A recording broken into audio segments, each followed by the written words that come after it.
Nico Cabrera. I drive a 3rd gen 4Runner, and we're out here in Johnson Valley. So with this car having a lot of heavy modifications, including bumpers, sliders, and these bead locks, which are hella heavy, before running the BBK kit, I actually did have an accident where I didn't have enough stopping power and I ended up rear-ending a car.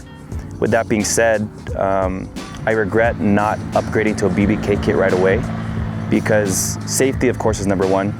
You know, I feel like being so into wanting to modify my car, I didn't take accountability of the weight and what's needed in terms of stopping power. So with this BBK kit, I feel a lot more in control in terms of driving. Stoppability, it stops on a dime. When we first installed the big brake kit, we actually did a 30 roll stop, and it stopped right in its tracks. And you know, moving forward in terms of highway driving, off-road driving, stoppability is key, and this big brake kit has provided that peace of mind for me.